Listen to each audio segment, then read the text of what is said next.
Charlie Kirk levou um tiro no pescoço enquanto fazia o que melhor sabia fazer: falar. Não era um criminoso, não estava atacando ninguém, estava debatendo. Assassinado por fazer o que todo mundo deveria fazer: pensar, falar, debater. Lutar com argumentos e não com violência. Mas hoje, falar virou crime, né? Pensar diferente virou risco. E se posicionar se tornou uma sentença de morte. Era casado, tinha uma filha de 3 anos de idade e outro filho com pouco mais de 1 ano. Ativista político que dedicou sua vida a mobilizar jovens em torno de uma agenda conservadora e cristã. E ele fazia isso de uma forma ousada. Rodava o país organizando debates abertos. Qualquer um podia ir no microfone e discordar dele. Ao vivo, na frente de todo mundo. Muita gente vinha com raiva, com desprezo, com o desejo de humilhar. Mas sabe o que acontecia? O Charlie escutava, refutava, com dados, com fatos, com clareza. Sem gritaria, sem histeria, quase sempre o debatedor saía frustrado, porque não estava acostumado a lidar com a verdade nua e crua.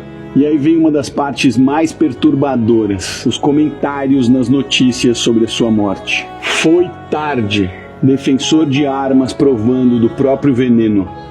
Menos um fascista no mundo. Isso não são opiniões, isso é doença. É a desumanização completa do outro. É a falência moral de uma sociedade que perdeu totalmente seu senso de civilização. E agora a gente precisa ser bem direto. Chegou a hora da gente falar sobre a esquerda. Mas sem rótulos, sem fanatismo, com fatos. A mentalidade da esquerda parte de uma premissa sedutora, mas perigosa. Defende a redução da desigualdade social por meio da distribuição forçada de riqueza. Crescimento do Estado como um agente centralizador. E, obviamente, da promoção de pautas identitárias, especialmente ligadas à raça, gênero e sexualidade. Observa com atenção. A esquerda não propõe soluções que elevam.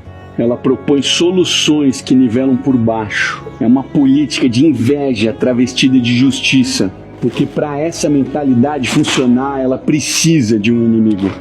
Ela não consegue sobreviver sem um antagonismo. Precisa de alguém para odiar, para transformar em símbolo do mal. A direita, por outro lado, não tem inimigo.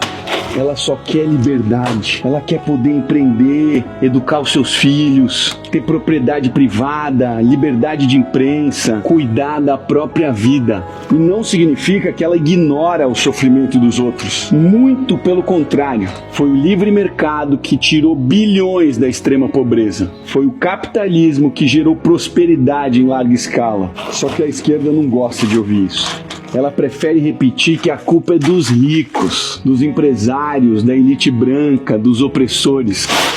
Dizem que querem combater a desigualdade e fazem isso punindo quem produz, ao invés de capacitar quem precisa. E isso inevitavelmente gera guerra, divisão, conflito. Aí vem a utopia reciclada de sempre. Quando o Estado controlar os meios de produção, aí sim conseguiremos distribuir de forma justa. Claro, só esqueceram de um detalhe: já controla. Somente neste ano, o orçamento aprovado é de 5,9 trilhões de reais. Você acha que esse dinheiro vem de onde? Hoje, na maioria das empresas, o Estado fica com uma fatia maior, os impostos, do que o próprio lucro da empresa.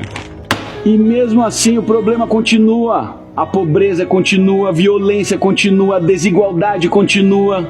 Se esse modelo fizesse sentido, já teria funcionado. Mas não funciona, porque ignoram uma premissa muito básica: o ser humano é corruptível. E quanto mais alguém tem poder sobre o dinheiro dos outros, mais irresponsável e perigoso se torna. Já passou da hora da mídia acordar, já passou da hora da gente perpetuar esse teatrinho ideológico que só perpetua ressentimento. O que a gente precisa, na verdade, é um retorno ao princípio mais básico, aquele que Jesus resumiu em uma frase: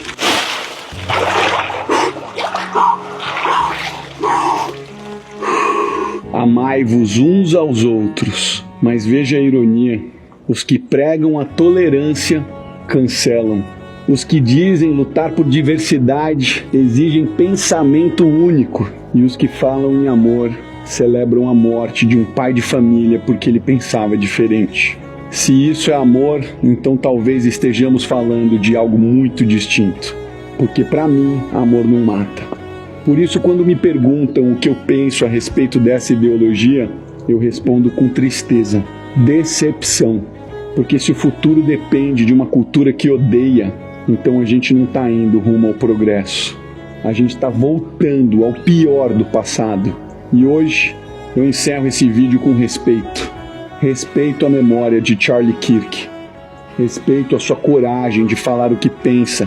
E condolências sinceras a todos aqueles que já foram vítimas do amor da esquerda. Que a morte de Charlie não seja em vão e que a gente nunca perca a voz por medo de quem odeia em nome do amor.